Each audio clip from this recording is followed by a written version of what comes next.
Good morning. I'm pleased to welcome to our webinar, Local to Global, Chile's Road to COP30. My name is Antonio Campaña, and I am the director of the Columbia Global Center in Santiago. The Columbia Global Center in Santiago is one of 10 centers worldwide that acts as Columbia University's physical and intellectual gateway. The Santiago Center is committed to sharing Columbia's excellent scholarship, expertise, and resources to tackle global challenges and promote intellectual discussion around the world. Over the years, the Santiago Center has become a crucial link connecting academic communities. It promotes knowledge sharing and supports research projects on significant global and local public policy issues, including climate change, responsible mining, journalism, humanities, global health, and education. The Santiago Center has organized over 300 public events in the past 5 years to tackle emerging issues and challenges through a multidisciplinary approach. It has also backed research projects focused on important public issues in science, culture, the arts, education, and public health. The center's efforts have significantly increased knowledge and public discussion in the region while encouraging collaboration between Colombia and Chile. Today's webinar, Local to Global, Chile's Road to COP30, will cover, among other things, Chile's most significant climate challenges, how these challenges relate to the global context, what actions and messages is Chile presenting at COP30, how will these actions and messages be carried out. In this context, the Santiago Center, along with Columbia University Professor Joerg Schaefer, are working on a project that will foster partnerships and initiatives to connect research, teaching, and practice, develop and empower climate leaders, strengthen vulnerable communities and ecosystems, and gain a deeper technical knowledge and understanding of Santiago's water resource shortage. Our moderator for today's webinar is Ms. Andrea Obaid, a journalist from Diego Portales University who holds a master's degree in scientific, medical, and environmental communication from Pompeu Fabra University in Spain. She is the former president of the Chilean Association of Journalists and Professionals for Science Communication, as well as the founder and director of the production companies Neurona Group and Endorfinas. She hosts Tu Nuevo ADN on ADN Radio and is also the host of the podcast Tecnociencia. She has written books on technology, science, and the environment, and she was the manager of the National Environmental Education Campaign Salva la Tierra, Save the Earth.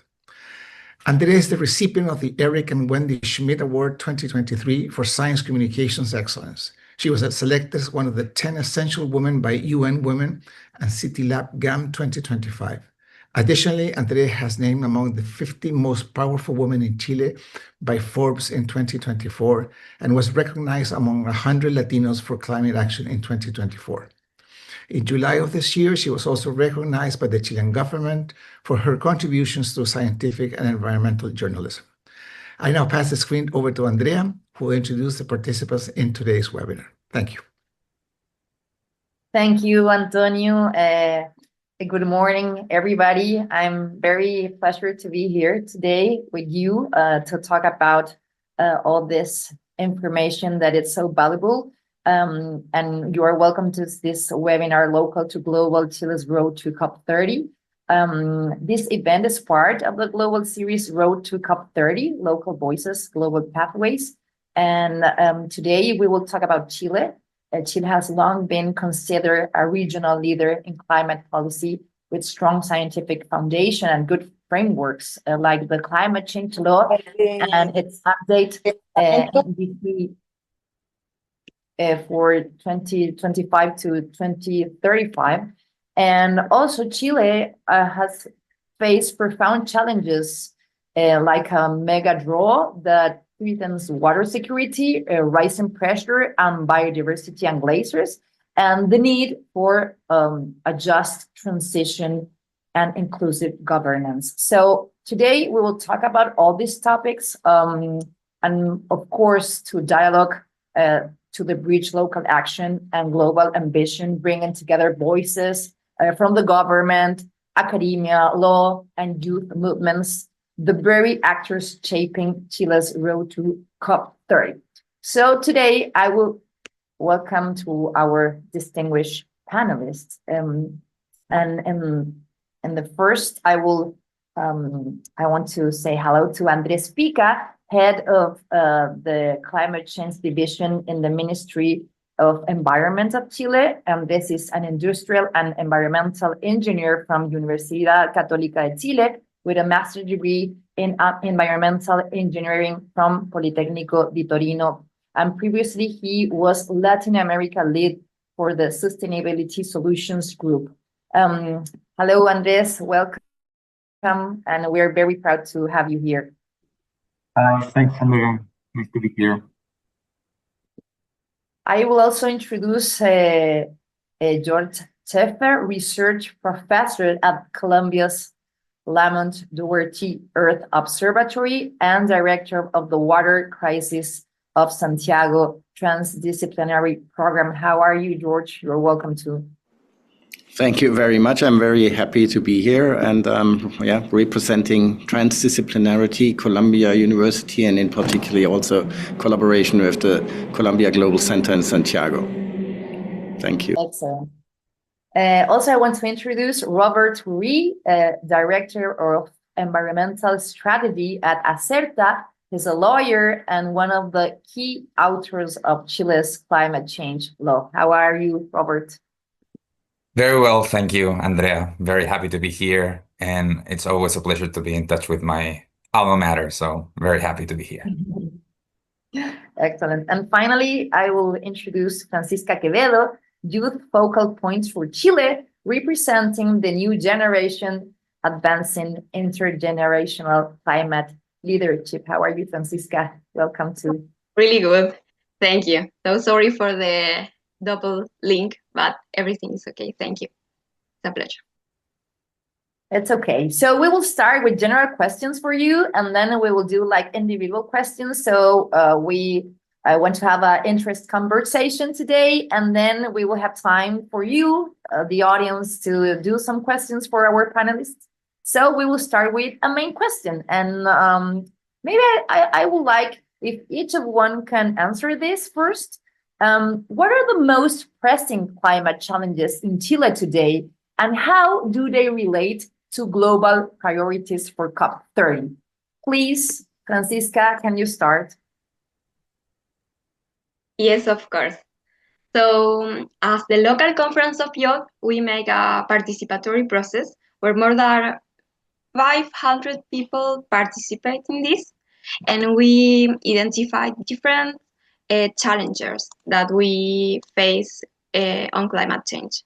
So, for example, for children and young people, we have problems with fires, with loss of biodiversity, with climate migration that really affect us. For example, with the same decision makers that we try to make. And of course, with the environmental justice that we try to reach, and with other things that maybe sometimes are not really directly think as a challenge of climate change, but we see a direct relationship. For example, the consumption, the waste, and so much other issues that we address as children, that they are really vulnerable to this, and as young people that we face now and we will face much harder in the future. Thank you, Francisca. Andrés, can you continue, please? I think like we have a lot of challenges related with climate change because we need to change the way that we do almost everything in every sense. So, but at the same time, we know what are the solutions that we should be taking. Like 90% of what we need to do is clear. The challenge is how fast can we do those changes and who is going to pay the cost of these changes. So I think the biggest challenge at this time is like to get people together in order to build consensus around how we build these roadmaps in order to implement the solutions that we need to take. Right? I think the political spectrum has been shifted in the last years that make this issue a little bit harder than it used to be. But I think an important thing is like getting people together around the solutions, because most of the climate change related solutions are solutions that improve the quality of life of everybody. So that's, I think, is the most challenge, how we put everyone in the same room to discuss these issues and build these roadmaps in order to get where we need to go. Thank you, Andrés. George? Yes, thank you. So I think that Chile is in a particular situation because it just by geography it is challenged. It faces all the challenges from the equator, basically to the poles, which is kind of unique, and it also it means there are a lot of challenges, but it's also kind of a huge opportunity. So I do think that Chile really has a huge opportunity to be kind of a lighthouse and kind of an example in how to address many of these challenges. And it's also kind of in general, my message over this webinar will be that I mean, I'm a climate scientist. I spend my life in kind of evaluating how bad it is. And I don't want to minimize anything. This is a huge crisis, but on the same moment, it's also, it's not an option to say we cannot do anything about it. So we have to get over this climate gloom, and we just have to roll our sleeves up and kind of do the best we can to manage this crisis. And there, I think in Chile, that one of the topics that I will address is no question there will be a huge water crisis in the dry areas of Chile, and that is kind of the way I see that. I really address by now what I think categorize these crises and these challenges according to the impacts directly on the human communities and the human and social well-being. And the water mountain crisis, the changing climate in the mountains that triggers a water crisis downstream, is directly impacting the community. So this will be a challenge, but it's also a good example where we kind of working like in trans-disciplinary and beyond academia kind of circles, like the Global Center in Santiago is fostering, for example, where we have a huge opportunity there and made already, I think, quite some progress. So that's what I will talk about, the water crisis, which will be a big one, is already a big one, will be a much bigger one in Chile. Thank you, George. Finally, Robert. Thank you, Andrea. Well, as it's been said, there's many challenges, but maybe considering my legal background, I'm going to focus on the legal and governance aspect.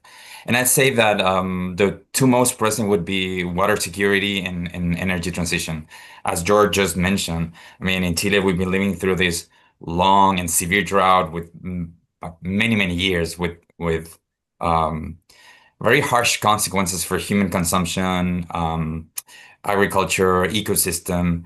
And this crisis has also exposed our institutional weaknesses in water management. We've made a lot of progress on climate change governance, but the water aspect, it's still very weak and a very fragmented system, which I think we should address with better regulatory frameworks. And the other big challenge, as I was saying, I think it's energy transition.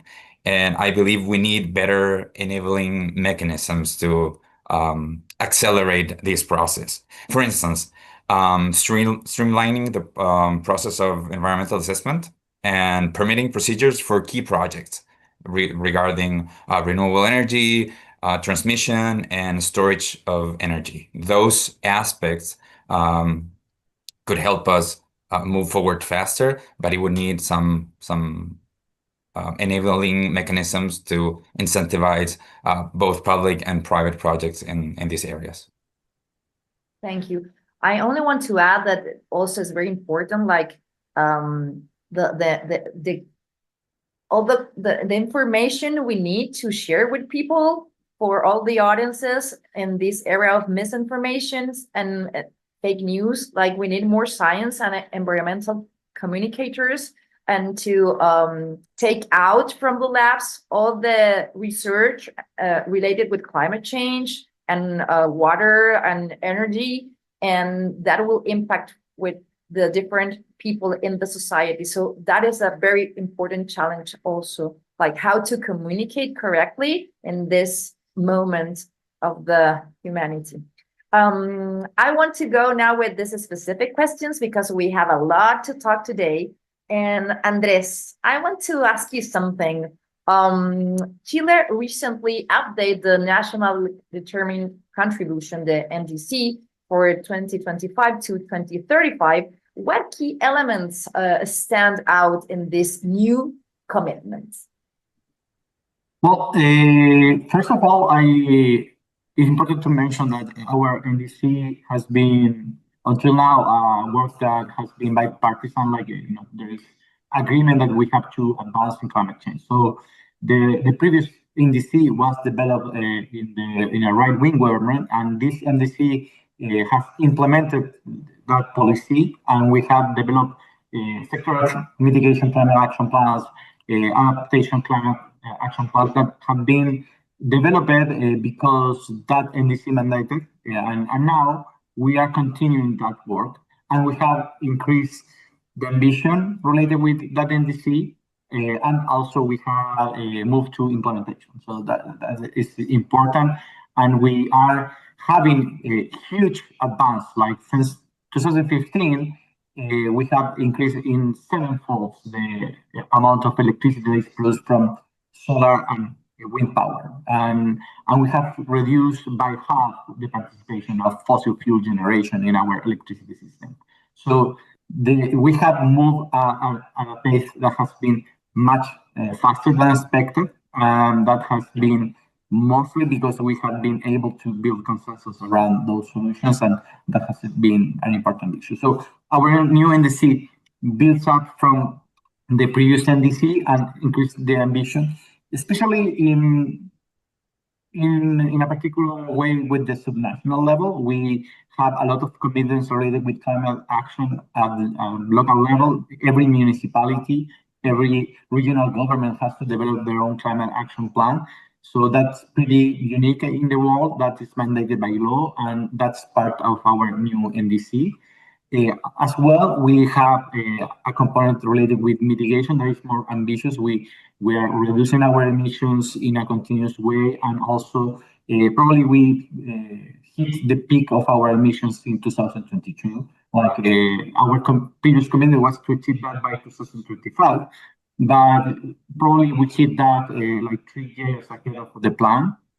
And now we are increasing the ambition in order to keep increasing the amount of renewables that we are using. We want to get up to 80% of electricity mix by 2030. But also we need to start reducing emissions from transport, and we have committed related with that. We have a new carbon budget for the country, considering all the period of our new NDC. And also we are introducing carbon market mechanism. We have a commitment to increase the carbon price at social level, like for public investments, but as well we're going to introduce it for all the carbon tax. So all solutions that are made in the economy have a price signal in order to correct those wrongs. In adaptation, we have a goal to 50% of our new infrastructure has to be developed with considering climate change. It should be 100%, but that's move forward, because at this moment we really need to work on how we define how would you consider that new infrastructure to be resilient to climate change. So that's the goal, to advance in that direction. We have commitments related with every level of what is the global goal of adaptation. So we have commitments for every level of the adaptation, and also we have a huge commitment with the solutions related with nature, because taking care of our ecosystem is super important in order to achieve mitigation and adaptation. So that's an important element. As well, we have a commitment related with just transition in order to, like we are closing fossil fuel power plants. We need to take care also of those territories in order to not leave anyone behind, because we are doing those changes. And finally, one important, because we know the solutions that we need to make, but we need the means of implementation in order to make it as quick as possible and at the scale that is necessary. And for that, you need three things. We need to have the money to do it, the finance. We need to have the capacities and the capabilities that we need people with the skills in order to implement those solutions. And also we need all the technology. For example, if we are moving ahead with getting more electric buses for our transit system, that is going to hit 67% by this year. We need to have the people that are going to do the maintenance of these buses. We need the people and the technology in order to charge those transit buses. And also we need the finance in order to change the business models around this in order to adopt those solutions. So to address that, we have a commitment in order to build together with the private sector a road to develop a country platform in order to address all those three issues at the same time and develop an investment portfolio of solutions that promote green development. That's like a very quick overview. Yeah, thank you, Andrés. I will ask you later more details. Francisca, I want to ask you, what is LECOI's vision for advancing intergenerational climate policies and cooperation, and what do you expect in this COP30? Thank you for the question. So in order to advance the participation of children and young people, it's necessary to move towards permanent participation and in climate decisions from a local perspective. So we propose in Chile that educational establishments should be the basis to including children and young people in the creation and updating of public policies in Chile. So it's really important. We know that it's a long-term process, but it should be really an improvement because now the participation of children is not really so big.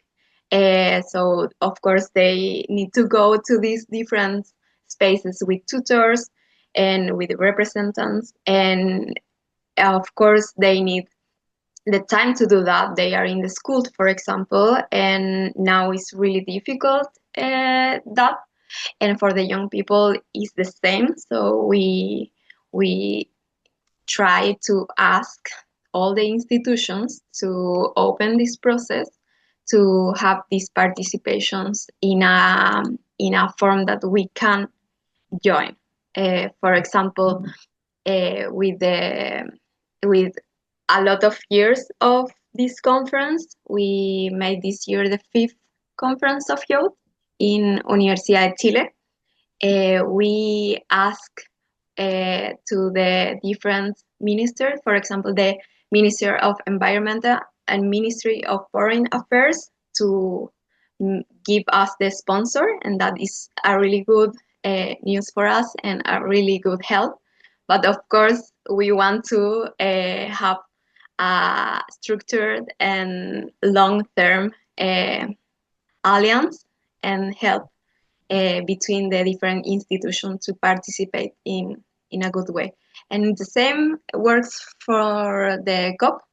So now we are the official young group in Chile. And for us, it's really difficult to go to these spaces.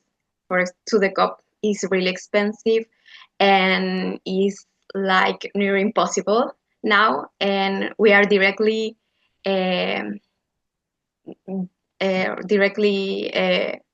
relate with this. So how we improve that and what can make the institution and the different actors, for example, the science actors, and that for us is really a good news to participate in this activity. We are really, it's really a pleasure. But of course, in the future, how we work with these different actors to participate more in good ways. Yeah, but this is a huge opportunity, and also we need more support for young people so you can participate in the COP30 and more events in the future. We have questions from the audience, but I will finish like this round of individual questions first. Robert, what are the most significant legal challenges for implementing Chile's climate change framework law? Well, there are several, but I would say that the most significant, it's ensuring that government agencies comply with their assigned carbon budgets. As Andrés was saying and mentioning how the ambition of our NDC, and we have a national carbon budget, and which is later assigned individually to different sectors of government, basically, or of industry. So how to ensure that those carbon budgets are not suppressed? Okay, so in some cases, reduction actions will be kind of straightforward, but in other cases, it will require complementary regulatory instruments. For instance, greenhouse gas emission standards. So that's a totally new instrument, which it's a challenge in itself. So a good example would be the health sectorial plan, which is under review currently, but it proposes a methane emission standard for landfills. So that means that the Ministry of the Environment will have to work on this emission standard, and this will introduce new layers of complexity, enforceable limits, monitoring, sanctions, and even potential litigation in the future. So I think it would be very challenging to implement this, and it could also set a precedent for similar standards in other sectors. That could be the first one in the country, and perhaps another challenge which I would like to mention, it's the monitoring of progress in adaptation.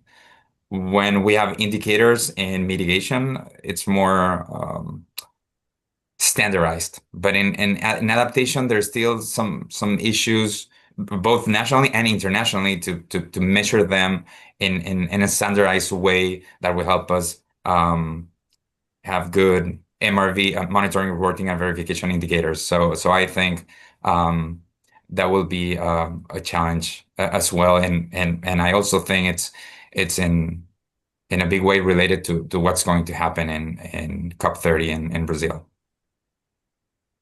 Thank you. George, what expertise is the most needed as Chile prepares for COP30 and beyond, and how can we build effective transdisciplinary decision-making groups within and beyond academia? Yeah, thank you. Yeah, that's one of the key questions, obviously. So I do think, again, Chile could be, and actually the NDC report that has that flair. There is a lot already in progress. So one of the things is really that building on the momentum that we already have, but then and using that is really important. So all these kind of call for just transitions and transdisciplinarity, that's all in there, which is the only way forward. That has really kind of real promise.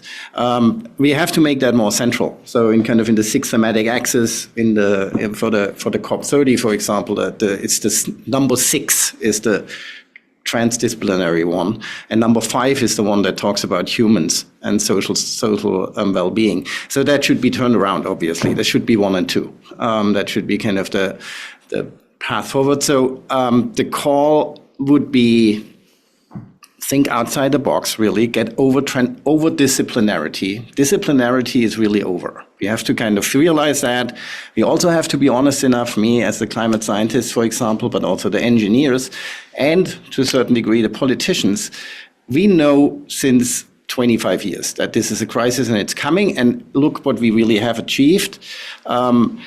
Again, this is way beyond nothing. We have achieved a lot, but we also all agree that this is not enough. We have goals in Paris. We will not meet the 1.5. We will overshoot the 1.5 degree warming, and that's bad, and we have to deal with that. So we also have to really be critical with where we have failed. And that brings in that, to me, as a climate scientist, it is looking back to my career, it's almost, I don't understand how disciplinarity, I almost wasted my career. And one example that you brought up, Andrea, is climate communication.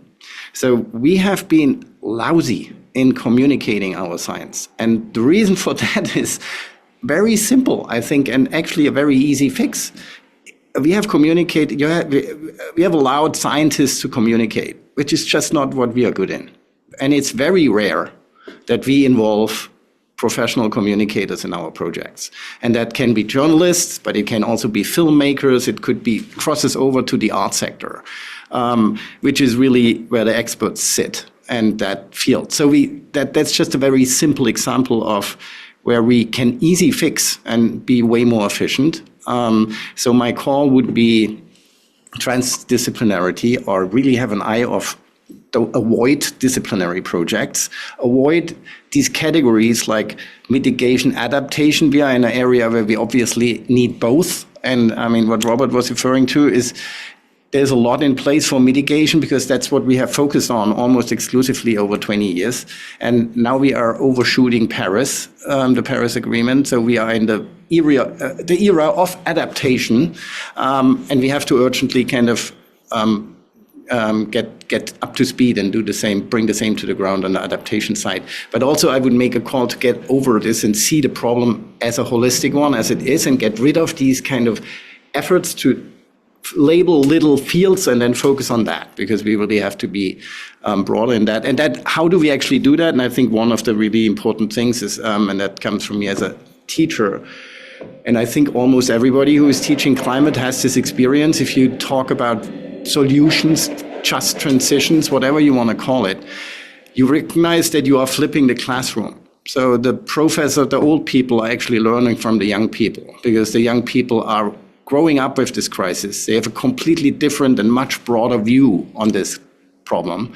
And that, just echoing Francisca's call, this is not kind of the right thing to do morally, to implement the youth and the youth junior voices more in the decision making. This is an absolute need, because that's where a lot of the expertise and capacity is that we don't have in our generation.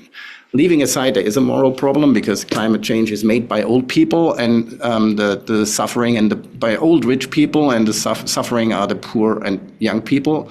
So it's not defendable on a moral level either, but it is just also on the practical level. And this does not only mean activism, this also means climate finance, if you talk in the classroom, the junior voices are the one who have thought are way ahead of us in our disciplinary brains. So that's kind of huge call to really think about how to get junior voices and views into the leadership very fast. And that's not there. And just kind of hearing that Francisca's group does not have the funding to go to COP in person, that's not acceptable. We have to change that, and that we can change. This is not so. All right, that would be my preaching here. Thank you, George. And Brazil is near from Chile, and in other situations or past years will be more difficult to go there. I want to put you in this scenario. Next week we have presidential elections here in Chile. The first round, and we are in a complex situation because there are candidates who don't believe in climate change. So what is the future outlook depending on who wins? That is one of the questions we have here. Here I have a question from Ariana. How do you envision Chile's climate commitments changing depending on who wins the presidency, since the elections are happening very soon, 16th November? So I will ask you this question for each of you, because I think it's very important to have your visions. Andrés. Yeah, thanks, Andrea. Well, one good thing that we have in Chile is that we have a climate change framework law that established by law that the president, the ministries, the mayors, everyone is responsible of advancing in climate change. So the commitments that are submitted in our NDC has to be done, and there is also an independent entity, the general controller, that has to verify that the government is doing what is mandated by law. So that can end up with this mission of the mayor or the regional governor or of the vice minister in charge of every policy. So there is an enforcement in there. And also you can go to the judicial system in order to enforce this. So there are mechanisms in order to move things forward.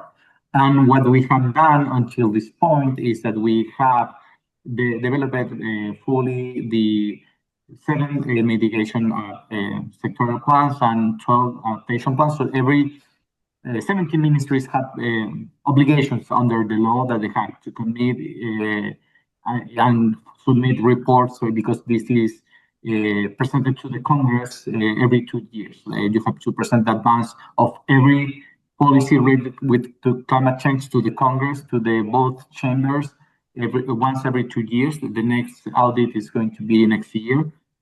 So there is an enforcement mechanism that helps in all regard. But obviously, in Chile, we said the trick is in the details, or the devil is in the dealers.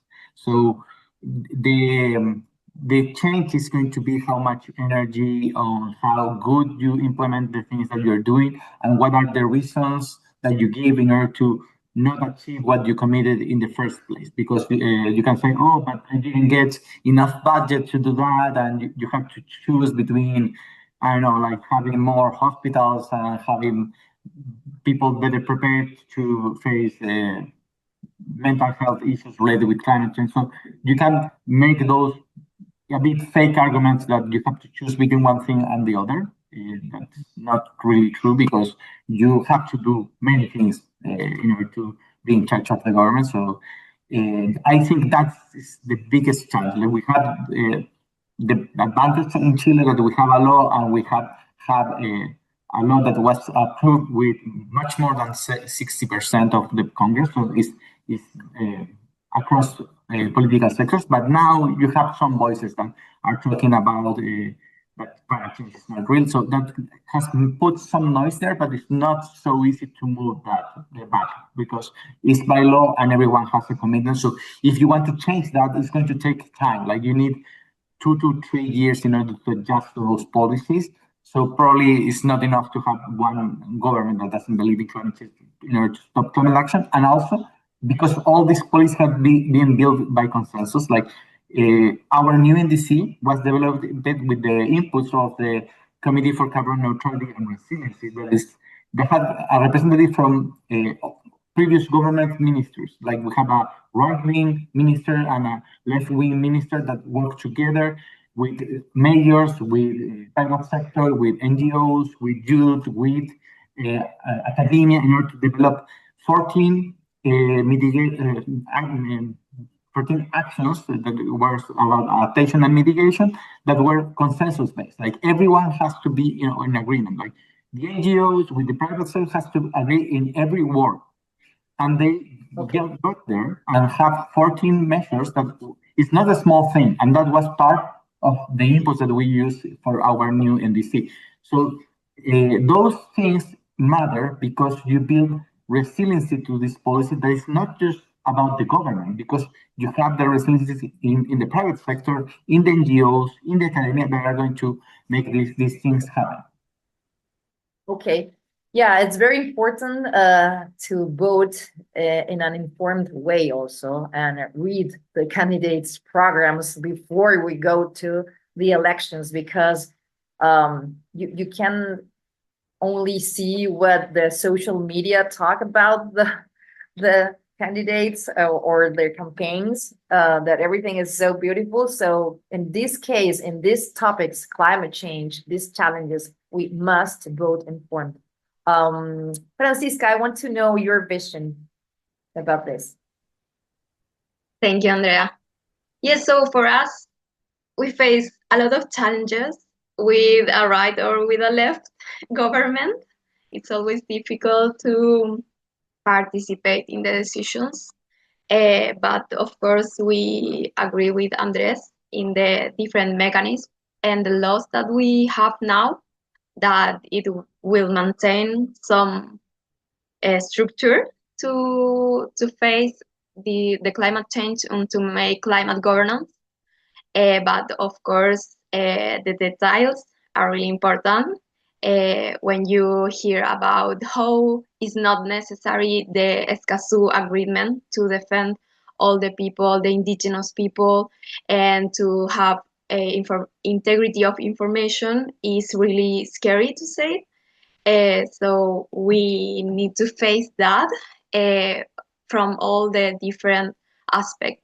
So we make a declaration process that is really an investigation document to put all the voices of the children, more than 500 children from Chile. But we need to make advocacy and to go to the different politics and show what we want and what we propose. So with this new government, we don't know what we will have, but we will make the same. And we will try harder if they don't want to speak about climate and environmental protection. So now we see some different narrations that are maybe against our document and our proposal. So we want more transparency and of course a legal framework, and it's now made and it will progress, but the details are really important when you try to put against two things that I think are really integrated, that is work against environmental protection. And it's not that, it should be both together, like a basis to have a better and sustainable earth and planet and country. So yes, we will make the same and harder if the government is not really ongoing with the climate protection.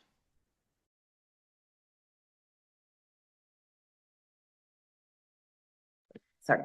Yeah, thank you, Francisca. No, I was thinking that also we're living like we're facing a crisis of scientific evidence. Like many leaders, like global leaders, are questioned the evidence and the knowledge, and that's why we need more voices that can also share their knowledge, communicate better, and well, a lot of things that we had also talked right now in this webinar.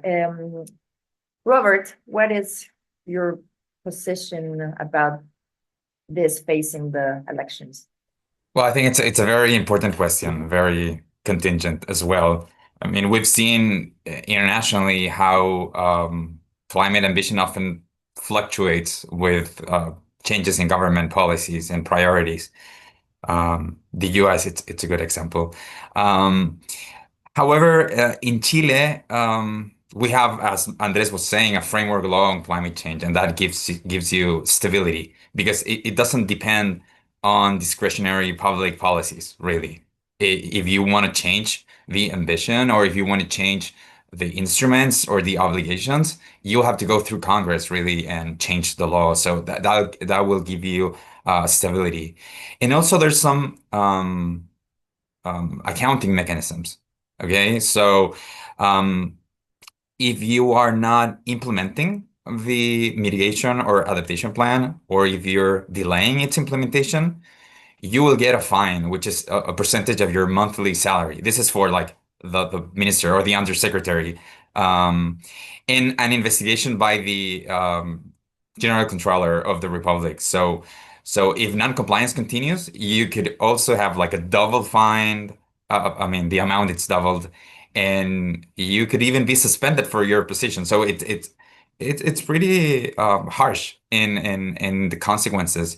So this design prevents authorities from relaxing their commitments and ensures constant oversight of an independent monitoring system, because the Controller General of the Republic, it goes and different like governmental cycles. So it has this independence.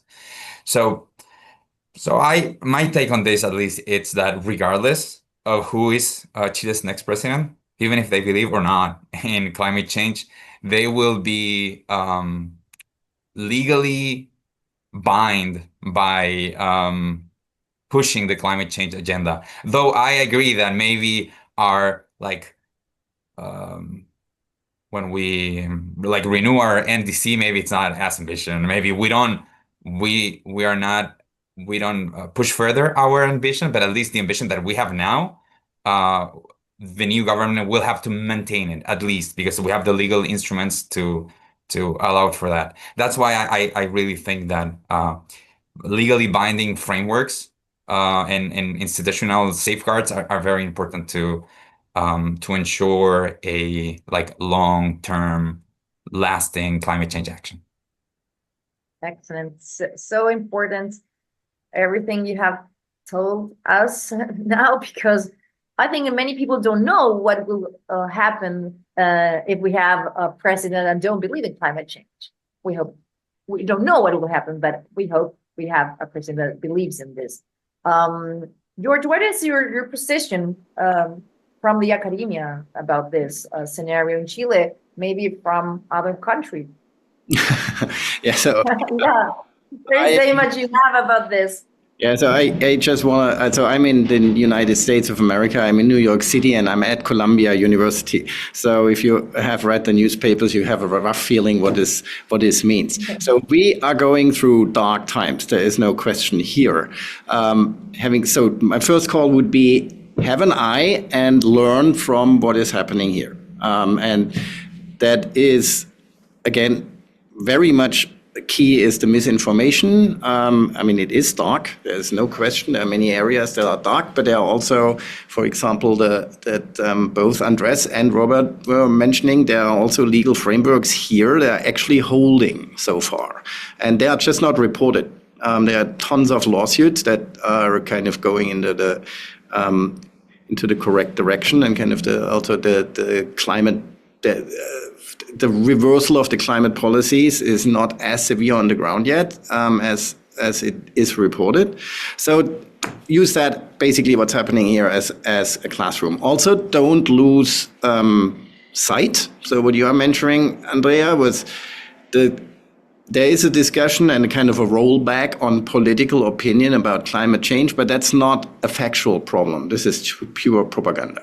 The climate crisis, we have understood what's happening, and we know a lot. And basically, and almost I would say we know enough to kind of to definitely defend the case that we know exactly what's happening, and it's anthropogenic and it's the greenhouse gases. Everything else is propaganda. That does not mean it's not important, but it kind of switches the discussion and how to counter this to a different field. That's not a scientific problem or a rational problem at all. This is pure propaganda. Finally, I would kind of make the case that, and that's also a little bit of a worry to what Andrés and Robert said, the climate crisis is so dynamic that, I mean, we have a problem with the political systems that are every 4 years, it can change completely and slow down the response to the climate crisis. The climate crisis in the background is just exponentially getting worse every year, as we know. And that is not a good thing, but the kind of positive effect of this is that it really gets more and more fields together because it affects more and more fields. And so in my field, before that, I don't know, that the Minister of Environment in Chile is an atmospheric scientist who was actually in the same institution that I am. Back then, 20 years ago, these were totally different fields. Now we are working on exactly on the same topics. We are working with financial and economy experts because they are interested just to make money. And they need to take this into account. So there's more and more under this greenhouse gas and warming stress, there's more and more fields and elements of society coming together, which is a good thing. And then once again, coming back to New York City, let me say quickly something about the dynamics, just an example of the dynamic of the climate system in a Chilean context. So the water crisis of Santiago has basically three different drivers. So it is already a problem. And one of the problems is that the population of Santiago is just exploding. And kind of in 1990, there were 4.5 million people, and now I think it's crossed 7 million now, the central part. So it's kind of really exploding, and so you need more and more water for more and more people. Simultaneously, it's warming, and the precipitation patterns in the mountains are changing, so you have a drought, and on top, a lot of the water in Santiago comes from melting glaciers. If you melt a glacier at the beginning, it's actually good because you get more and more water at the beginning. But then if the glacier gets smaller and smaller, if we cross what we call peak meltwater, it actually collapses. And that's about now happening for Santiago. So the water supply by glacial melt will drop like a rock over the next 10, 15 years. That's a perspective that is not in any of the predictions, which is just a scientific element that we need to add to the discussion very urgently, because it's a very big one. So that is the second one, and that will be dramatic. So the drop in water supply will be a dramatic one. And then the third one, of course, if you just look at a map of Santiago, so there are three basically stakeholders for the water that comes down the mountains. So it's agriculture, it's hydropower, and it's drinking water. And obviously, hydropower and agriculture is both important and have a lot of lobbies, but you also make money with that. Drinking water is not really a big money maker, but you still need it.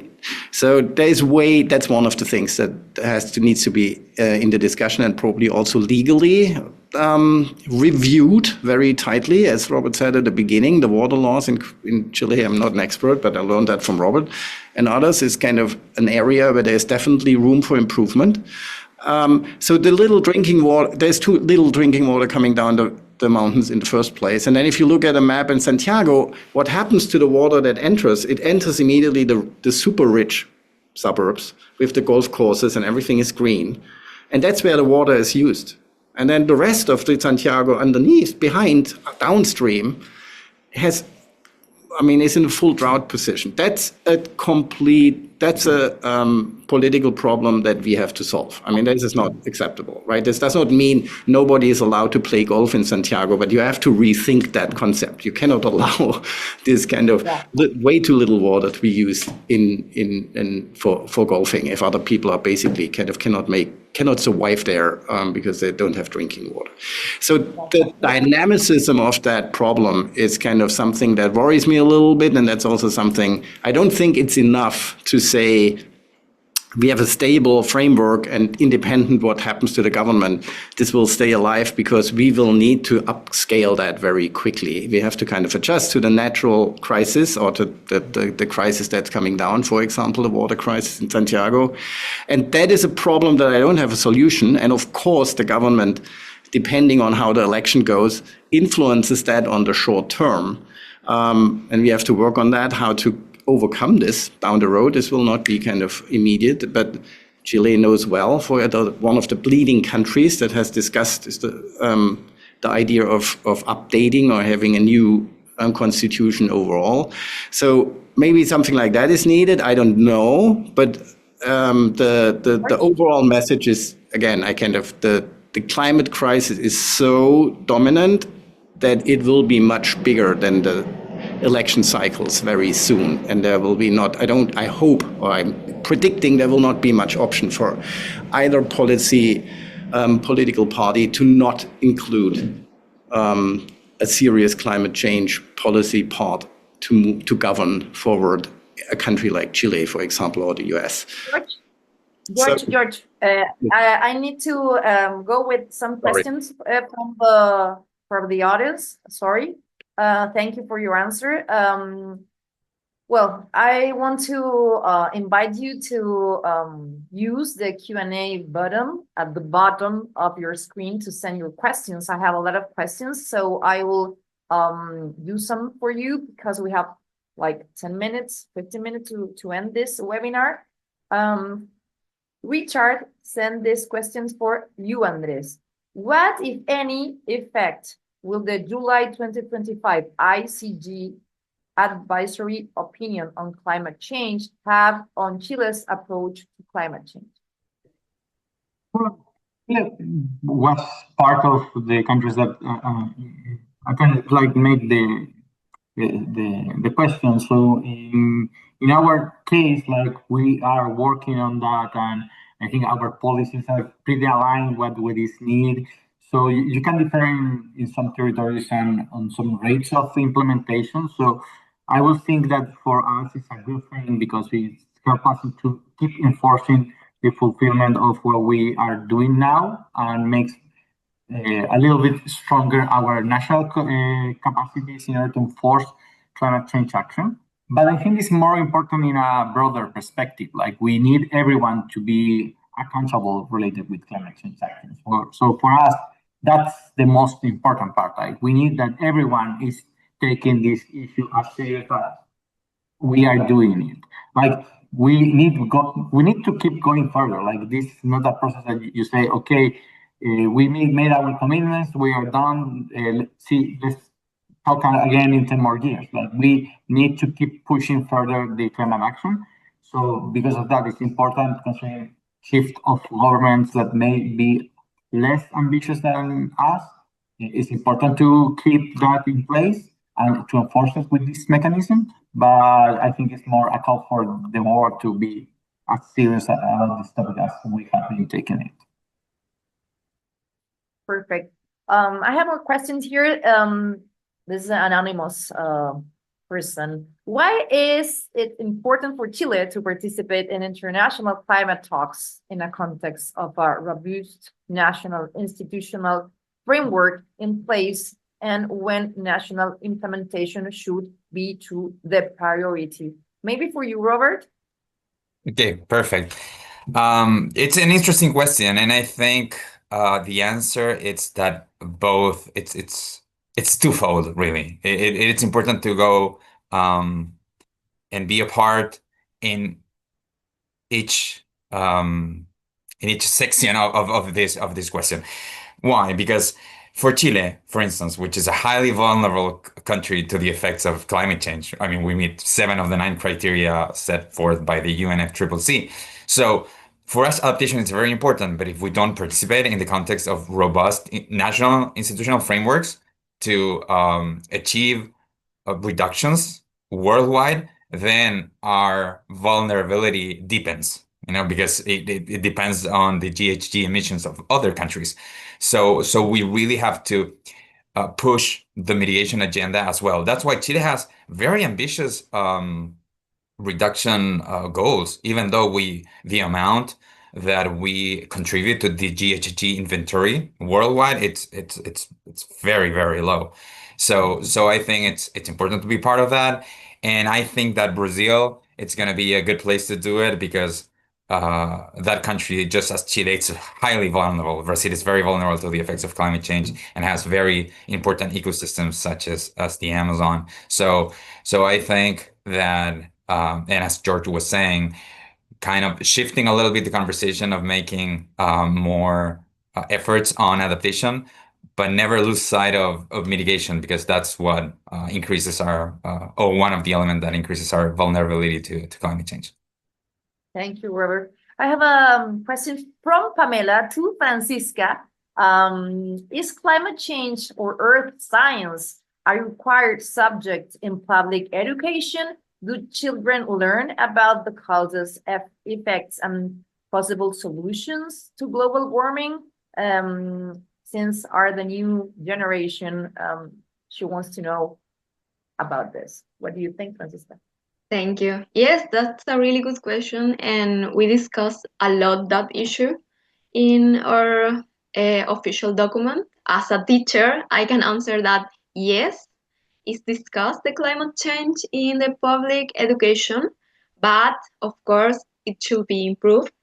So now we have an optional and volunteer certification process where the schools could apply and being like a green school, and it's really a good program, but it's volunteer.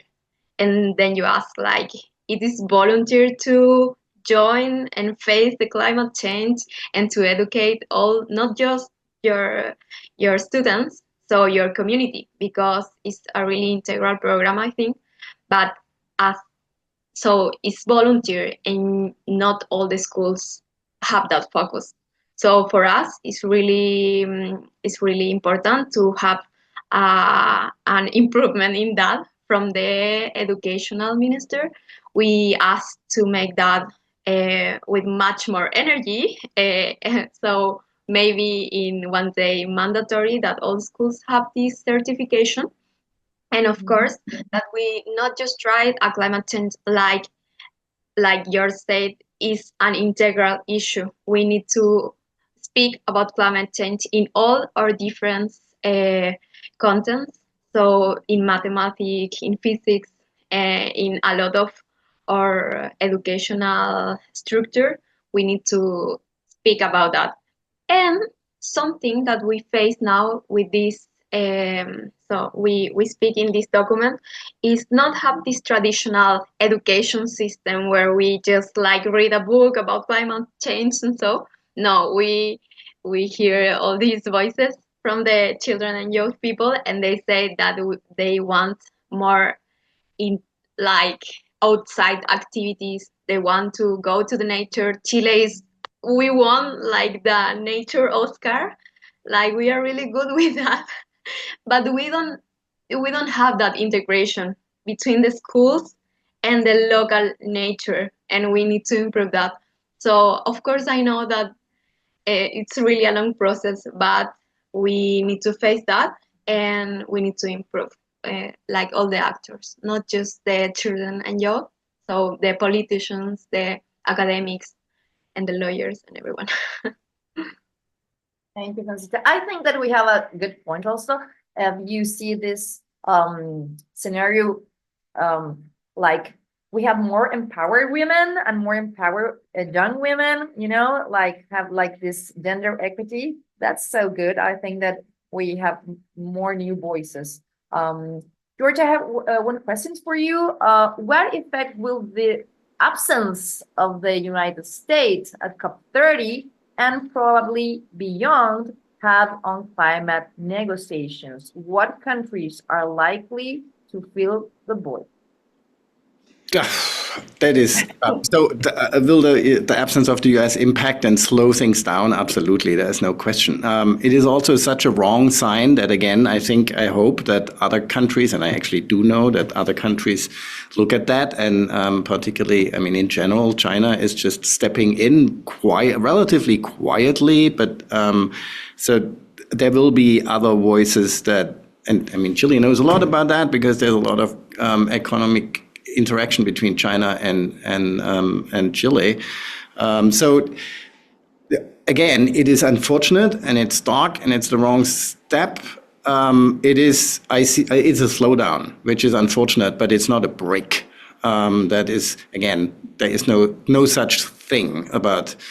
We have only one planet, and the planet is under attack. And I always think about that as in the medical field. I mean, if you come to as a patient to a doctor, and there is no such thing that a doctor says, "Oh, your condition makes me so depressed, I cannot help you. I'm sorry." That's not happening, and we are in a similar situation. So we have to, and we will respond. It is unfortunate, and it's dark, and it's wrong, but it's not a breaker. What I do want on a positive, I want to continue to add on what Francisca said, because the education aspect is so important, and it's so low-hanging fruit. And that is kind of in general on all levels, on the local level, on the state level, on the federal level, and the global level for politicians. That is not clear to me why not more politicians jump on that. This does not cost much money. Climate education, you can do it, like Francisca said, infiltrated in all different existing disciplines, or you make something new, which is probably more ambitious. But either way is fine. And it has to happen on the lowest school level, and it eventually, again, I'm very optimistic that it will. It's just a question that we have to speed the process up, and it is happening again. At there's in the US, it's on the higher education level, which is not that important, but there is the first university in the US, the UC Berkeley, that you cannot graduate your bachelor. You cannot get your bachelor degree without having taken climate courses. It's the first one. it needs to be a domino effect, and we are working here on installing that, and it has to be just in general, it needs to be like that. So the bachelor core education needs to have a climate aspect. Filtering down, again, one of the things that I'm working on with the Global Center Group and Catolica University is to set up a field trip from the glaciers that feed Santiago with water, going down and follow the water into the areas where this water is wasted in the rich peak in Las Condes and et cetera, in the rich areas in Santiago, and just following down and then talking to communities and activists on the ground, how they are actually impacted. That is, again, it's kind of designed first for students at Catolica and Columbia together, but there is absolutely no reason why we could not do the same thing for high school or middle school students on basically all levels. It's directly in front, Santiago, so it's local. So there are that's just one example for what I mean with low-hanging fruit. It is so obvious that you can do that. Here we do that in New York City all the time. It's New York City is drowning and whatever, everything is impacted. So make use of that and bring it into education system. And again, I don't know why there is not more enthusiasm on the policy side for that, because it's not money, it's not a money problem. So it would be definitely a good thing to do. And I'm very optimistic here. Okay. Well, I have a last question for each of you, and then we have to finish this webinar. And I am so happy to have so many questions from the assistants.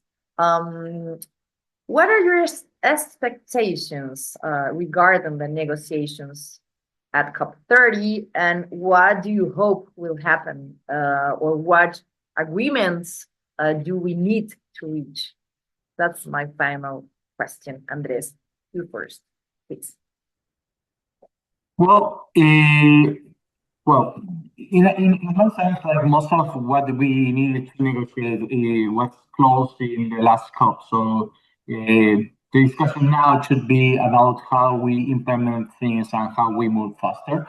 So for us, it's quite important to establish agreements in order to mobilize financing, in order to use carbon markets and other mechanisms in order to implement climate actions. For Brazil, one important thing is the protection of the forests. For us, it's important to include in this discussion the forests that we have in Chile. Like, it's not just about tropical forests, like the forests of the south of the world are also important. They are different, but they store more carbon, or they have the capability of storing more carbon in terms of intensity than the Amazon. So it's important to keep that as well as part of these commitments. And also for us is an important, our ministry is going to facilitate the negotiations about gender. So it's important not to move back in that regard. Like, we made important advances in the COP25 regarding the gender agenda. The idea is to keep those efforts in the current plan of work. So for us, that's an important issue, as well as advancing in order to define how we are going to measure adaptation. That's also a big challenge that is still under discussion. We have a list of 100 indicators. Is too much at this time. We need to have metrics that are simpler, that can be reportable, because sometimes in science you develop the indicator that you should have, but the problem is that you don't have the information to fill it. So it's like, yeah, that's very nice, but nobody's going to implement it, never. So we need to move to things that are measurable, that are a good indicator. It's not perfect, but move everything to move ahead, because if we can't measure how you measure vulnerability and resiliency, we can't move forward in order to make more action, because you don't know how to move. So that's important to advance with tiers as well. It's the same approach that we use for emissions. Like, it's quite discussable the way that we measure CO2 equivalent. It's not perfect by any means, but you have to have some metrics in order to move forward, and that's important to advance. To have metrics in adaptation, I think, is one of the most important thing, as well as to make the balance of new NDCs, percent advances of every country, seek for opportunities to collaborate between countries. I think collaboration is so important, not just to finance, also to collaborate in terms of no country has the capability to face the challenges of climate change by their own. Like the wildfires that we're facing, nobody has the capability to do that by themselves.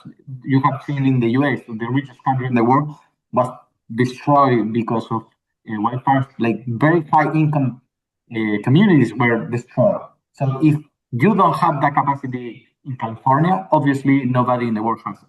So we need to work together in order to make collaboration to confront those challenges together and collaborate between countries.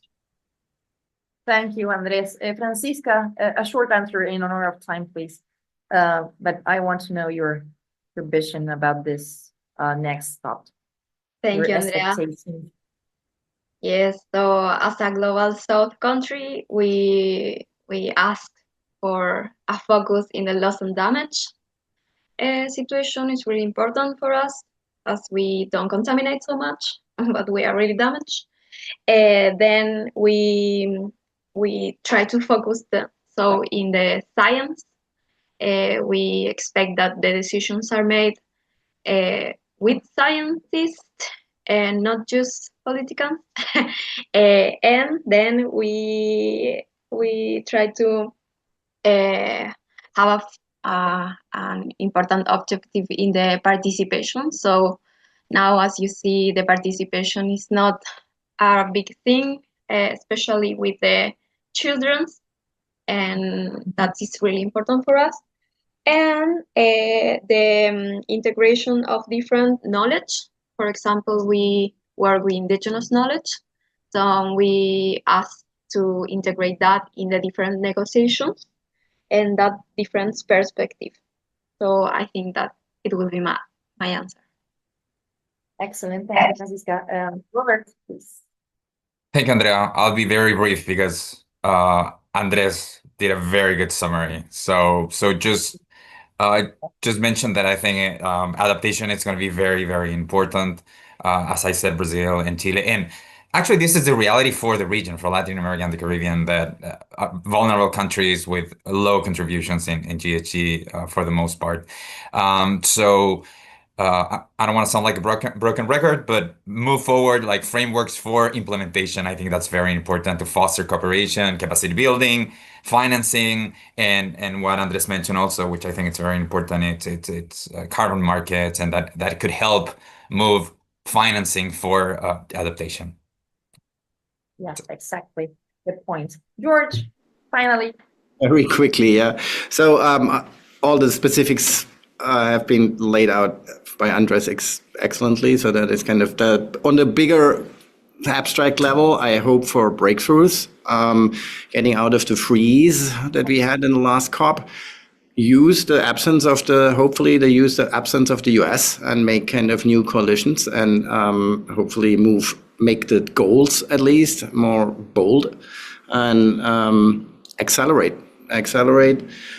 I hope that junior voices does not sound like, but maybe the next COP, but it should be prepared that junior voices get elevated into, again, leadership that's urgently needed. And I don't think there's an intellectual argument against that. So there is big hope here. And then on a almost personal level, I hope that academia as a whole and institutions like whatever, the kind of activities like Columbia's global centers are made use more by society as an existing hub and existing interdisciplinary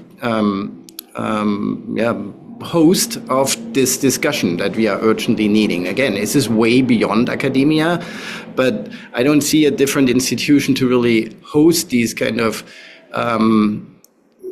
really truly new and novel transdisciplinary discussions other than academia as a whole. Not again way beyond academia, but it's still kind of, that's what we are used to, is kind of opening up to other fields. So I'm hoping that is kind of really everything will be dynamic and accelerating in facing the challenge and getting more ambitious, which is hard in the moment. I understand it's not exactly expected, but that's what is needed. So that's my hope. Thank you, George. Well, this has been a super interesting conversation. I want to thank you, everyone that connected to this webinar. Also, our distinguished panelists, Robert, Andrés, Francisca, George, and also Columbia University that make this possible. And also, I want to do some reflections, like final reflections. And are these like local action drives global transformation? Chile's scientific knowledge, policies, and communities have a decisive role in shaping regional and global climate ambition. 2, implementation is the true measure of commitment, moving from pledge to practice through finance, accountability, and collaboration with define COP30's success.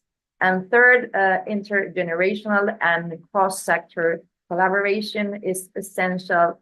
Governments, academia, the private sector, and youth must create resilient solutions that endure political cycles and strengthen democracy. So I think that is our message today. And I want to thank you again to our exceptional panelists, and also for creating this platform that connects us from local voices to global pathways, and also to Columbia global centers that organize everything. So thank you very much, Andrés, Robert, Francisca, and George. Thank you very much, and thank everybody for coming. It was a pleasure. Thanks to the other panelists. See you soon, I guess. Francisca. Thank you, everyone. I share a link where you can find more information if you want. So it was a pleasure. Thank you. Excellent. Andrés. Thank you, everyone. Thanks, Andrea, for facilitating. It was a very interesting discussion, so helps for all the work. Robert. Yeah, thank you very much. Thank you for the presentation, the other panelists, for the questions, and good luck at COP30 for Andrés and the government. Yeah, good luck. Thank you, everybody. See you in the next opportunity. Have a good day. Bye. Bye-bye.